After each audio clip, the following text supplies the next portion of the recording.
여러분 안녕하십니까?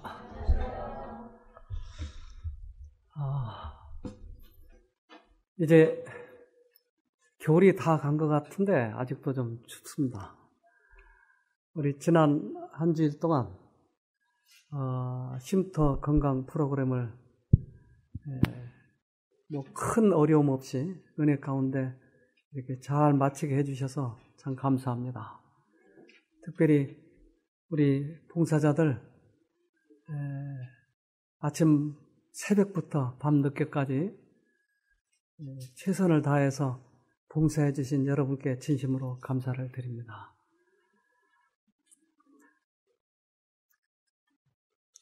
온 이렇게 우주를 보면 아주 규칙적으로 운행을 하고 있습니다. 지구의 태양의 주위를 지구가 돌고 있고, 지구 안에도 아주 얼마나 이렇게 규칙적으로 이러한 모든 것들이 움직이고 있는지요. 또한 지구의 주위를 달이 정교하게 돌고 있죠. 근데 우리가 지금 지구 표면에 서 있는데 왜 안 떨어지고 이렇게 서 있는지. 저도 옛날에는 이 고소 공포증이 좀 있었는데 지구 위에 서 있는데 아무렇지도 않아요. 멀미도 안 하고 굉장히 지금 빨리 돌고 있는데 어떻게 이렇게 만드셨는지 참 하나님. 거대한 그런 우주도 정교하게 하나님께서 규칙적으로 모든 것을 다 관리하고 계십니다. 시편 8편 3절에는 이렇게 얘기합니다. 안 들립니다. 주의 손가락으로 만드신 주의 하늘과 주의 베풀어 두신 달과 별들을 내가 보니. 네, 주님께서 이렇게 다 걸어 놓으셨어요. 이제 태양 주위를 지구가 돌도록, 또 지구의 주위를 달이 돌도록 하나님께서 정교하게 관리를 하고 계시는데요. 꽃들도 보면 이 큰 꽃도 얼마나 규칙적으로 저렇게 잘 만들어져 있는지요. 저렇게 작은 꽃도 현미경 이 돋보기로 봐도 아주 정교하게 되어 있어요. 그래서 그걸 확대시켜서 이렇게 가끔 저도 이 확대경을 가지고 가서 이렇게 보는데 아주 그 작은 잡초, 그 꽃이 얼마나 정교하게 만들어졌는지 몰라요. 아주 이쁘죠? 네. 안 예쁜 사람도 있죠? 이쁘죠? 네. 저 보세요. 아주 꽃이 얼마나 일률적으로 이렇게 참 다양성 속에 조화를 이루고 있습니다. 한번 읽어봅시다. 하나님의 작품에는 큰 일에뿐만 아니라 작은 일에서도 완전함이 나타나 있다. 세계들을 허공에 다신 손은 섬세한 솜씨로 들의 백합화를 만드신 손이시다. 네. 그러니까 큰 우주도 하나님께서 규칙적이고 정교하게 만드시고 움직이고 계시고, 작은 그 잡초의 꽃도 얼마나 정교하게 하나님께서 만드시고 또 관리하고 계신지 몰라요. 온 우주에서처럼 우리도 한 그의 이 피조물로서 그 안에 살아가고 있는 것입니다. 그러니까 우리들의 모든 발걸음마다 하나님께서는 다 알고 계시죠. 네, 정확하게. 따라서 우리는 이 인생의 길, 이 인생의 게임에서 성공을 해야 되는데 아무렇게나 가면 성공을 할 수가 없어요. 반드시 이 규칙 속에서 싸워서 이겨야 되는 것이에요.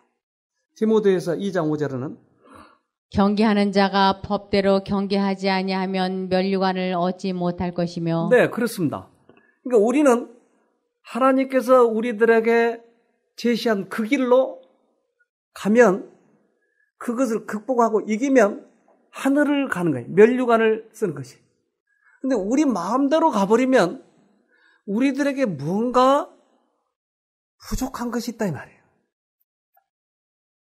하나님은 절대 아무렇게나 우리들을 살도록 만드신 것이 아니고 우리들에게 뭔가 유익하도록 우리들을 살도록 계획을 하셨다 이 말이에요. 하늘을 만드신 분이, 잡초를 만드신 분이 우리 또한 인생길을 가지고 계신다고 하는 것이 어디로 이끄신가?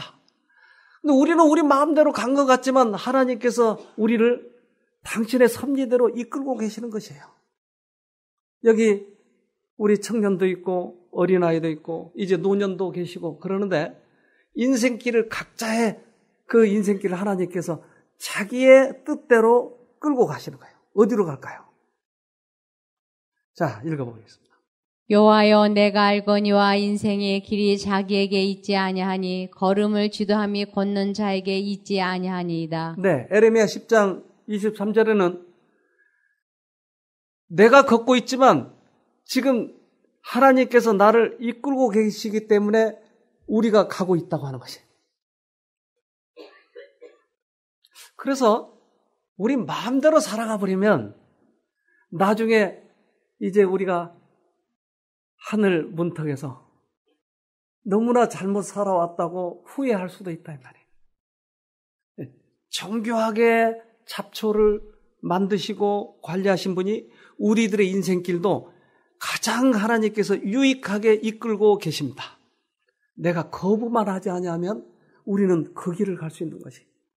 작은 일에도 그럴까요? 큰 일에도 그럴까요? 가정에서도 그럴까요? 그럼요. 가정에서 마누라 두들겨 팬 사람이 와서 설교할 수가 없다면 그래서 저도 안 패는 거예요.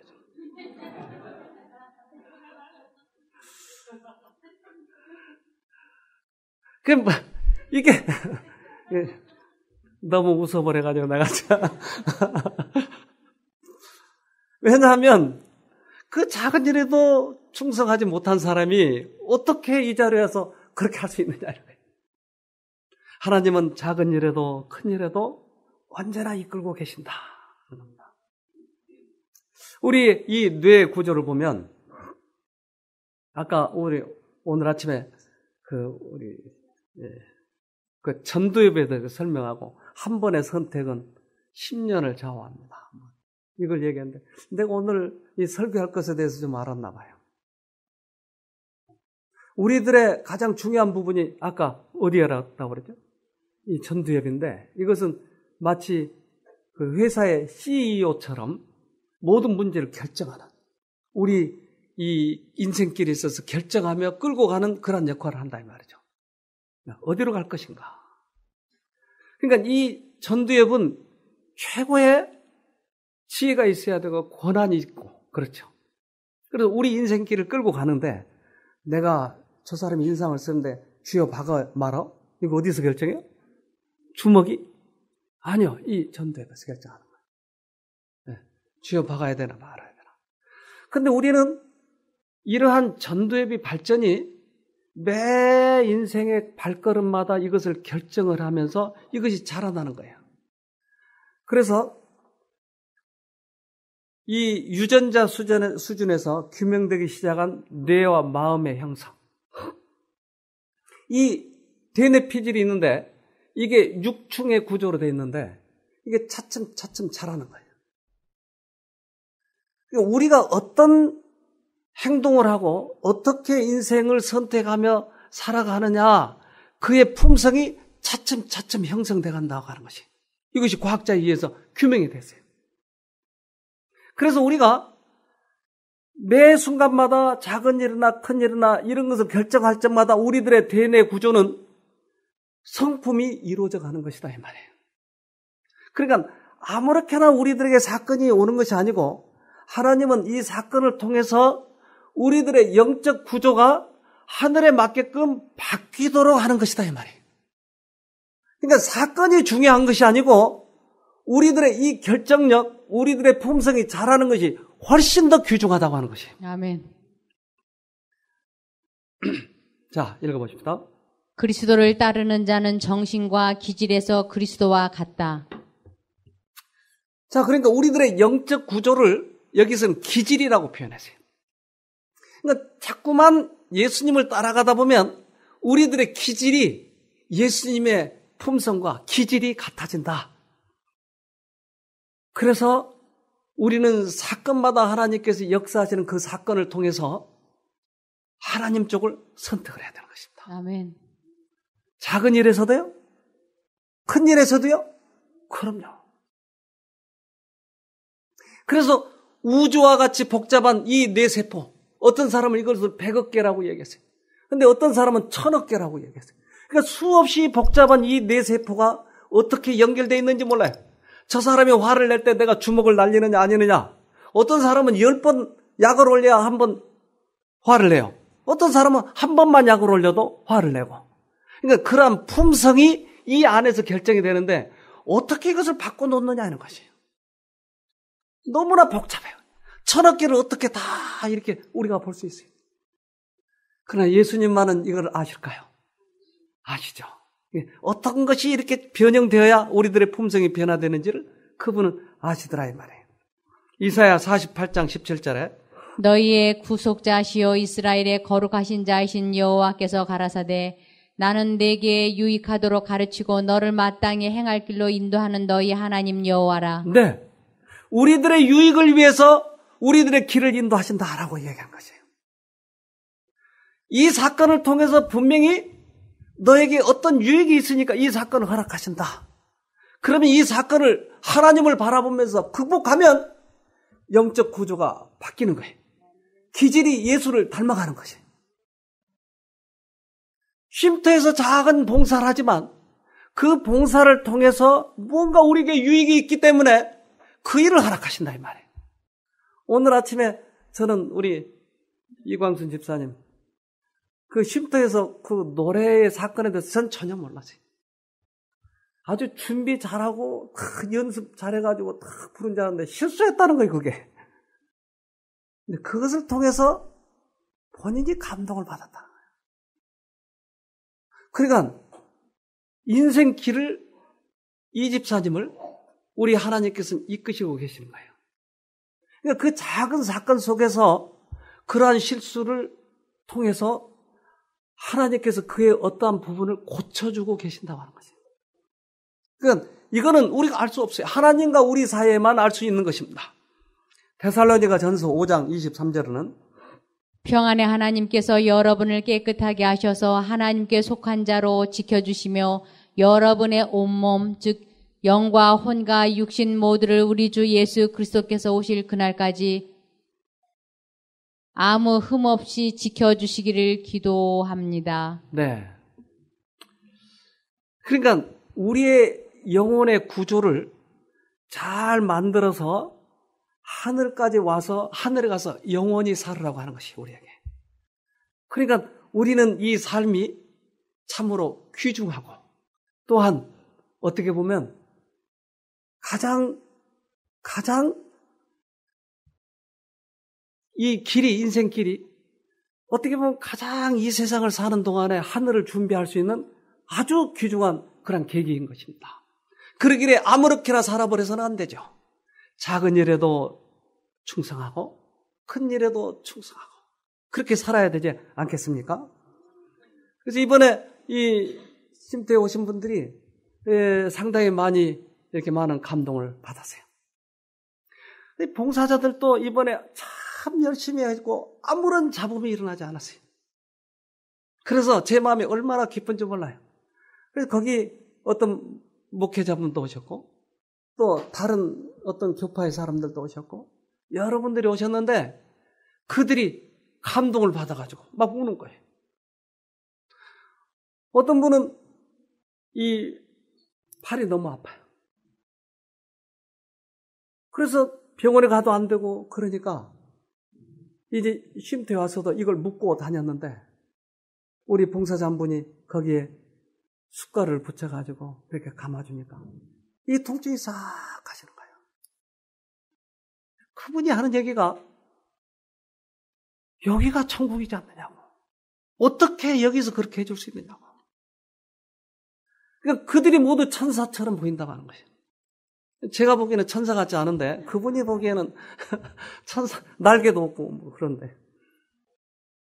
그러니까 그들이 이 마음의 감동을 받으면서 그게 치료되기 시작하는 거지. 인생을 살아갈 때는 하나님이 우리 마음에 오시면 절대 불행하거나 슬프게 생각하지 않아요. 예수님이 끌고 계시는데 언제나 행복할 수밖에 없는 것이죠. 사람들을 슬프게 하고 의심에 가득 찬 마음이 되게 하는 것은 영혼 속에 그리스도가 계시지 않기 때문이다. 슬픈 표정을 짓게 하고 인생길을 한숨 섞인 순례자의 길이 되게 하는 것은 다 그리스도가 없기 때문이다. 네. 그래서 우리는 어떤 일이 우리에게 닥치더라도 작은 잡초의 꽃이 우리에게 보이더라도 아름답고 큰 우주를 보도 아름다운 것이. 근데 작은 일에 있어서 우리는 잘못되어 있기는 슬퍼하고 왜 나에게 이런 일만 맡길까? 나는 왜 이렇게 하찮은 사람일까? 하고 슬프게 살아가는 것이 아니고 작은 일에서도 희망을 갖고 큰 일에서도 희망을 가지고 그렇게 살아가는 것이에요. 왜요? 우리가 그 순간에 우리들의 영적 구조가 바뀌도록 하기 위해서 하나님께서 그 길을 허락하셨기 때문에 그런 것입니다. 그래서 우리는 인생길을 살아가면서 어느 때나 하나님께서 주신 그 축복을 생각하면 기뻐할 수 있는 것입니다. 요한복음 15장 11절에 내가 이것을 너희에게 말한 것은 나의 기쁨이 너희 안에 있어 너희 기쁨이 가득 넘치게 하려는 것이다. 네, 우리들에게 어떤 일을 사건을 허락하신 것은 그 일을 통해서 우리 마음에 극복하고 이겨서 기쁨이 넘치도록 하기 위해서 우리에게 그 일을 허락하셨다고 하는 것이에요. 아멘. 여러분 봉사하는 것이 기쁘십니까? 아멘. 조금 덜 기쁘시군요. 기쁘십니까? 네. 그런데 이 봉사자들이 하는 말이 똑같이 언제나 이걸 하니까 내가 믿음이 자란다고 하는 거죠. 어떤 분은 저에게 원장님 나 좀 방문 좀 따라하게 해주세요. 부탁이에요. 이렇게 전화하신 분이 있어요. 난 행복해서 미치겠어요. 봉사를 서로 안 하려고 하는데 저한테 부탁을 한다니까요. 여러분 행복하지 않으세요? 아멘. 우리 교회 분위기가 그렇게 된 것에 대해서 얼마나 감사해요. 왜냐하면 이것을 맛을 보면 안 하면 자기 믿음이 떨어진다고 하는 것을 알기 때문에 나가야 되겠다는 거예요. 봉사를. 남을 위해서 도와주는 것이. 이기적인 정신에서 이타적인 정신으로 바뀌는 것이. 우리들의 기질이 바뀌는 것이. 하나님은 은혜를 베푸시는 것입니다. 그들이 오셔서 얼마나 이 인생길이 바뀌는지. 그래서 이번에 두 분이 침례 결심을 썼는데 그 중에 한 분 것을 제가 소개하려고 하는데 한번 읽어봅시다. 진리의 빛이 그의 이해력을 비추인다. 구속주에 대한 완전한 사랑에 타오르는 열기가 그의 영혼과 하나님 사이를 가로막고 있던 두꺼운 구름을 맑게 씻어버린다. 하나님의 뜻은 그의 뜻이 되어 순결하고 고상하고 정화되고 성화된다. 그의 용모는 하늘의 빛을 나타낸다. 그의 몸은 성령의 전이 되기에 합당하고 거룩함이 그의 품성을 아름답게 한다. 하나님은 그와 교제할 수가 있다. 왜냐하면 몸과 영혼이 하나님과 조화를 이루고 있기 때문이다. 네, 진리의 빛이 그들의 영혼을 비칠 때 햇빛이 들어오면 우리 안에 세라토닌을 만들어낸 것처럼 영적인 빛이 그들에게 비추니까 우리들의 영혼 속에서 새로운 호르몬이 나와서 우리들의 세포들을 연결선을 바꿔주기 시작하는 거예요. 품성이 바뀌는 것이에요. 일주일 동안 내내 울고 듣고 기쁘고 찬송하고 하던 그분이 침례 결심서를 쓰는데 잘 안 보이죠? 새로남 쉼터 뉴스타트 건강 프로그램 39기에 참여한 후 설교 말씀을 듣고 이제까지의 나의 삶이 크게 잘못되었음을 깊이 깨닫게 되었습니다. 모든 것이 내가 주관해 해결하며 잘 살아왔다는 교만으로 가득 찬 삶이었다는 것을 너무나 부끄러웠다. 이제부터는 하나님을 나의 모든 것의 중심에 두고 늘 그를 바라보며 의지하며 믿으며 살겠음을 굳게 결심했습니다. 결심한 후 모든 천지 만물이 다르게 보이기 시작했습니다. 가벼웠습니다. 하나님 감사합니다. 아멘. 마음이 이제까지 살았던 방법과 달리 돌아선 것이에요. 돌아서니까 갑자기 꽃이 아름다운 거예요. 인생길이 달라진 거지. 하나님은 그를 붙들고 가장 적절한 시기에 이 쉼터라는 것을 보내서 이 사건을 통해서 그의 인생을 바꿔놓는 것입니다. 여러분, 우리들의 인생길은 우리가 가는 것이 아니고 하나님께서 이끌고 가는 것이. 그러면 그 하나님의 손길을 붙잡고 한 걸음 한 걸음 그를 따라가다 보면 나의 영적인 기질이 바뀌어서 하늘 성품이 된다 이 말입니다. 아멘. 따라서 이것을 못 보도록, 하늘길을 못 보도록 사단은 자꾸 귀를 막아버려요. 눈을 어둡게 해버려요. 이게 보이지 않는 것이. 우리는 그것을 보면은 반드시 갈 수 있건만은 사단은 자꾸 불화를 만들어내고 불편하게 만들고 불만 섞이고 또는 나에게는 너무나 작은 일이라고 일부러 자기를 큰 체하고 하면 이것이 우리들에게 이러한 사건이 헛되고 말아버려요. 인생길이 헛되는 거예요. 나의 그 처지에서 가장 성실하게 살아가면 되는 것입니다. 예레미야 2장 17절에 내 하나님 여호와가 너를 길로 인도할 때에 내가 나를 떠남으로 이를 자취함이 아니냐. 네. 그래서 이스라엘 사람들을 끌고 가는데 자기가 스스로 돌아서 버렸기 때문에 그의 생애가, 이스라엘의 민족의 생애가 엉망이 되는 것이. 그걸 극복하며 따라갈 텐데, 될 텐데. 우리가 주방 안에서 일을 할 수도 있고, 또 저같이 강의를 할 수도 있고, 어떤 사람은 컴퓨터 가지고 봉사할 수도 있고, 여러 방면에서 그 일을 하는 것이. 그럼 그 일을 할 때 성실하게 그 일을 하다 보면 하나님께서 때가 되면 다른 자리에 옮겨줄 수도 있고 더 큰 일을 하게 할 수도 있고. 여러분 그렇지 않습니까? 우리들에게 요구하는 것은 바로 그 일을 통해서 유익한 믿음을 가지라고 하는 것입니다. 그렇게 해서 자기의 뜻대로 살아가 버린 사람, 룻 같은 사람이 있어요. 롯. 이 롯은 이 아브라함하고 서로 땅을 차지할 때 보기에 좋은 땅을 가는 거예요. 어떻게 됐을까요? 그는 그 소돔에서 나올 때 뭘 가지고 나왔어요? 보십시다. 롯은 아름답고 큰 소득이 보장된 땅을 선택하였지만 그 선택의 결과로 그는 부자로 그곳에 들어갔다가 빈털터리가 되어 나왔다. 그것은 사람이 자신의 위치를 어디에 두느냐의 차이를 말해준다. 즉 올바른 감화를 받을 수 있는 가장 좋은 곳에다 자신의 위치를 정하느냐 아니면 현세적 이득만을 택하느냐의 차이인 것이다.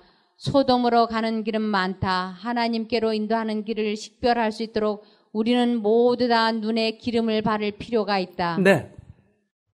우리는 우리 눈에 보이기에 좋은 쪽을 선택하느냐 아니면 그 건너편에 있는 하나님의 뜻에 따라가느냐 하는 것이. 롯은 들어갔다가 쫄딱 망해가지고 나왔어요. 가족들도 이랬어요. 따라서 우리들의 지금 이 길은 하늘 가기 전에 어떻게 보면 가장 귀중한 시간들입니다. 요셉은 그가 채색 옷을 입었기 때문에 닥치는 여러 가지 어려움이 있었어요. 그를 형들이 팔아버렸어요. 그가 구덩이에 빠지게 됐고 죽을 고비를 겪었어요. 그런데 그 사건들이 왜 나에게 닥치느냐고 원망만 하면 요셉이라고 하는 사람이 만들어지지 않았을까요? 그는 이제 애굽 상인들에게 팔려서 가는 것이. 그때 그 사랑하는 아버지 그를 등 뒤로 하고 그를 떠나는 마지막으로 이제 떠나는 것이. 다시는 못 볼 수도 있어요. 영원히 종이 될 수도 있어요. 근데 그가 결심을 하는 거지. 어떤 환경에 처하더라도 하늘왕의 신민답게 행동하여 하나님께 충성을 다하리라는 고결한 결심으로 그의 영혼은 감동되었다. 그는 한 마음으로 하나님을 섬기며 그의 운명의 시련을 인내로 당하며 날마다의 의무를 성실하게 수행하고자 하였다. 이 하루의 경험이 요셉의 생애의 전환점이 되었다. 그 무서운 재난이 그를 응석 부리는 나이에서 사려 깊고 용감하고 자제력 있는 어른으로 변화시켰다. 네. 이 한 번의 결심이 요셉을 그렇게 훌륭한 사람을 만든 것이. 여러분, 우리들의 인생길을 어떻게 가겠다고 오늘 한번 우리도 결단을 내려버리도록 합시다.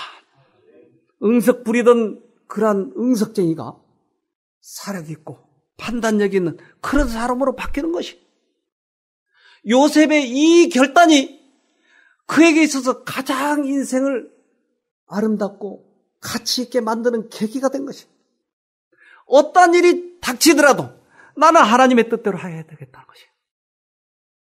그가 보디발의 아내에게 유혹을 당했을 때도 그는 그것을 택했어요. 그가 감옥에 들어갔을 때도 그걸 택했어요. 비록 감옥 속에서라도 이것을 요셉의 출세의 길이 되게 하셨다. 미덕은 때가 되면 보상을 받게 되는 것이다. 네. 우리 인생길에서 어떤 일이 닥치더라도 하나님의 원칙대로 살아가는 것이. 들꽃을 물들게 하신 그 규칙대로 우리는 가는 것이.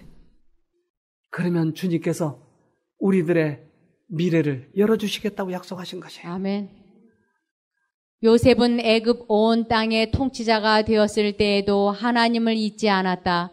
그는 이국 땅에서 나그네로 지냈고 자기 아버지와 형제들과 헤어져 있었으므로 때때로 슬픔 속에서 지내왔으나 그는 하나님의 손이 자기의 갈 길을 인도하여 주시고 그 중요한 주의를 차지하게 하신 것을 굳게 믿었다. 네.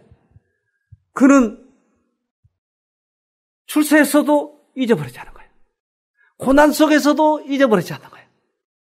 어디서나 잊지 아니하고 원칙대로 살아가는 것이. 우리 인생에 있어서 중요한 것은 바로 그러한 것입니다. 누가 출세했느냐? 누가 돈을 많이 가지고 사느냐?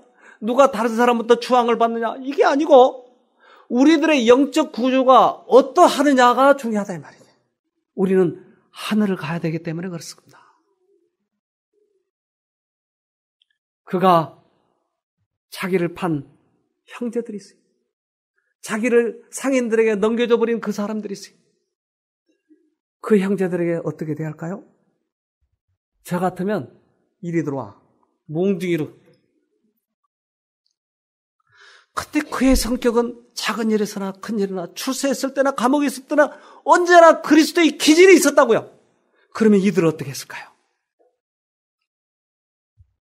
요셉의 형제들이 그의 앞에서 잘못을 고백할 때에 그는 너그럽게 용서하여 주고 자비와 사랑으로서 이전에 자기에게 행한 잔인한 행위에 대해서 아무런 복수심도 품지 않고 있음을 알려주었다. 그리스도의 기질을 가지고 있는 것이 그가. 작은 일에도 큰 일에도. 우주를 만드신 분이 작은 잡초도 만드셨다고요. 언제나 똑같은 성품이 나타난다고요. 우리도 마찬가지. 어떤 일이 닥치더라도 우리는 똑같은 성품을 거기에서 나타내야 된다고 하는 것입니다. 여러분 어렵더라도 이기세요. 그러면 여러분의 품성이 달라질 것입니다. 여러분에게 넘치는 축복이 이를 때도 하나님을 잊지 않기를 바랍니다. 그에게는 하나님께서 축복하신 그런 경험들을 잊어버리지 않고 있었던 것입니다. 시편 105편 18절에 그 발이 착고에 상하며 그 몸이 쇠사슬에 매였으니 곧 여호와의 말씀이 응할 때까지라. 그 말씀이 저를 단련하였도다. 왕이 사람을 보내어 저를 방석하며 열방의 통치자가 저로 자유케 하였도다. 네, 시편 기자는 그렇게 어렵고 힘들 때도 하나님을 바라보면서 참고 이겨서 결국은 하나님께서 그거를 단련시켜서 하늘 데리고 가시겠다고 하는 것을 증거하는 것입니다. 우리 하나님은 무심치 않는 분입니다.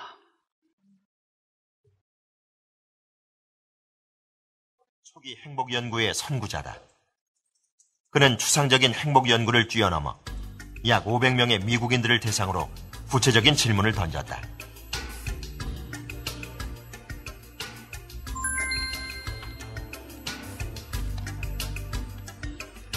미국 청소년과 일반인 500여 명의 일상 시간을 분석한 결과 평생 살아가는 시간은 밥 먹고 이동하고 준비하는 유지활동이 32%, 여가가 36%, 일하는 시간이 42%였다.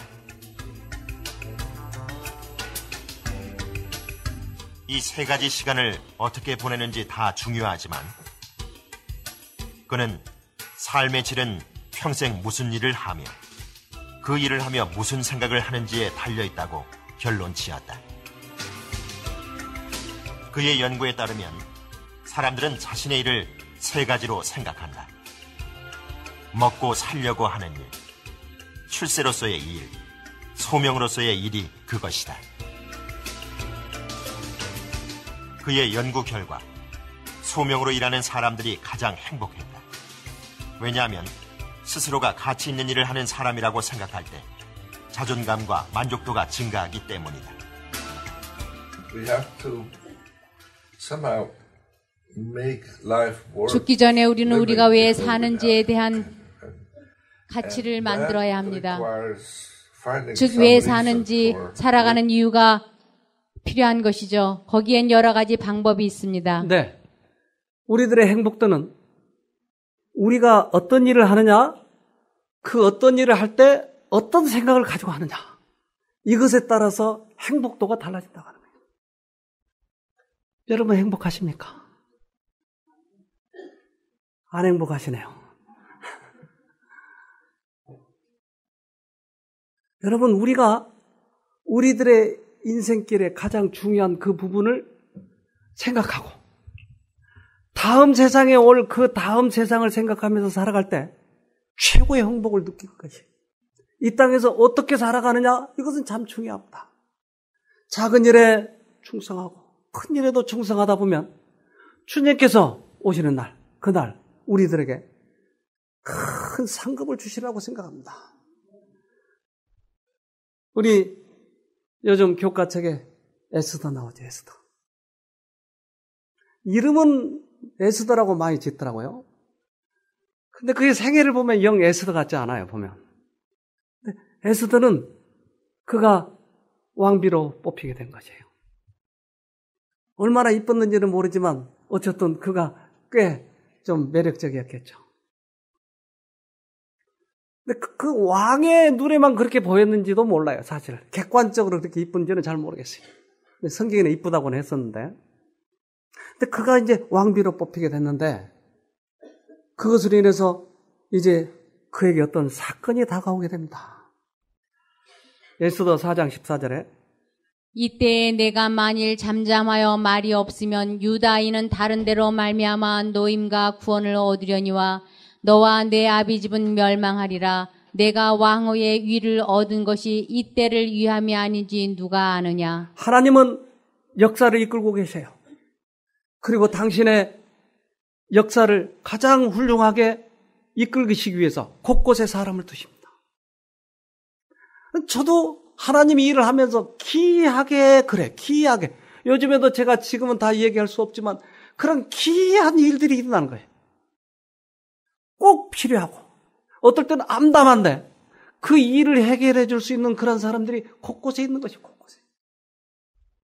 근데 이 이스라엘의 문제에 있어서 이제 중요한 문제, 이스라엘 사람들이 전체가 죽느냐 사느냐 이러한 문제가 있었을 때 이 에스더는 왕의 마음을 움직여야 되는 그 자리에 있었다고 하는 것이에요.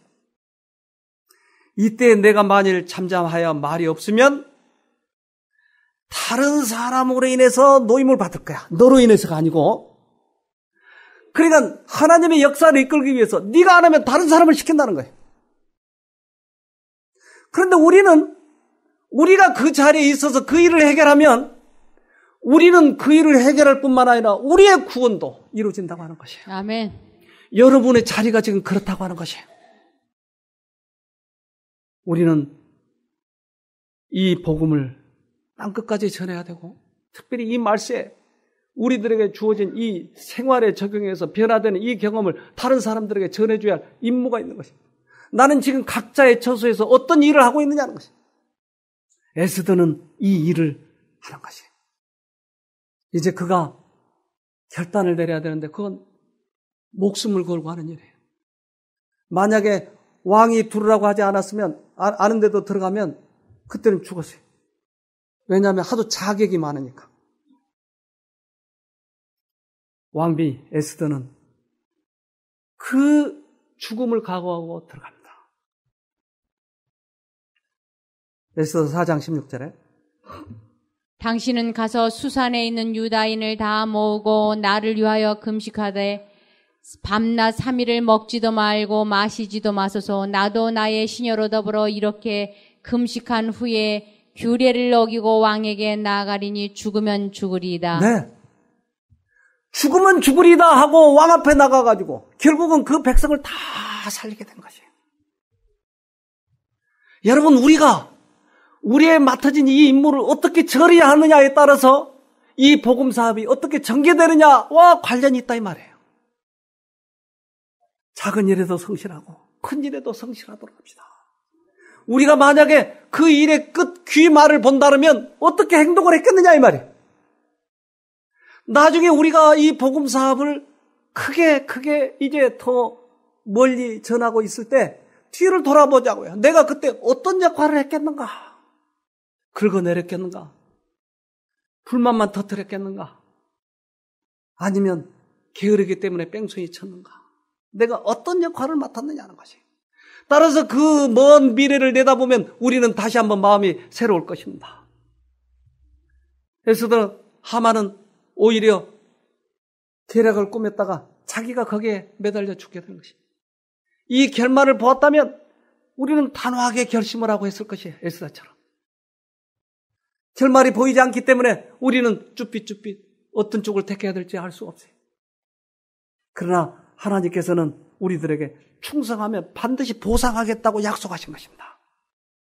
만약 하나님의 자녀들이 처음부터 끝까지를 볼 수 있고 그들이 그분과 협력함으로 성취하고 있는 목적의 영광을 식별할 수 있다면 그들이 지도받기를 바라는 바로 그 길로 하나님께서 그들을 인도하신다는 사실을 알게 될 것이다. 우리들의 눈을 열어주셔서 그 미말을 보게 하시고 하늘을 보게 하셔서 우리도 에스더처럼 승리하는 우리가 되도록 하십시다. 아멘.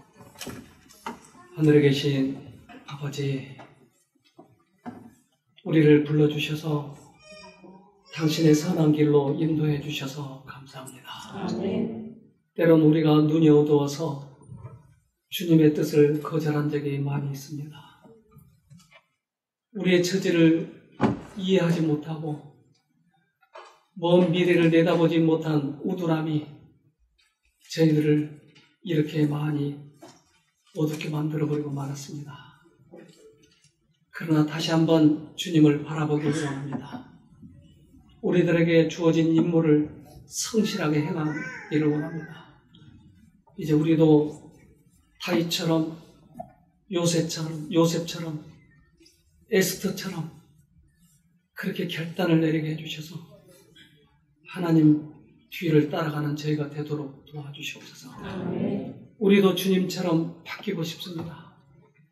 이기적인 우리들의 품성이 이타적으로 바뀌고 싶습니다. 그리하서 영원히 하늘에 가서 살고 싶사오니 저희들을 붙잡아 주시고 현실에 더 성실하게 해주셔서 하나님 나라에 가서 영원히 살 수 있도록 도와주시옵소서. 그동안 봉사에 수고하신 그들에게도 반드시 하늘 보상이 있게 도와주시고 그들에게도 다시 한번 소망을 갖게 해주셔서 하나님 안에서 승리하는 삶이 되도록 축복해 주시옵소서. 아멘. 오늘 저희들 마음에 각오한 그러한 영혼들에게 주님의 옆에서 인을 쳐주셔서 하나님의 뜻대로 살 수 있도록 축복해 주시옵기를 예수님 이름으로 기도합니다. 아멘.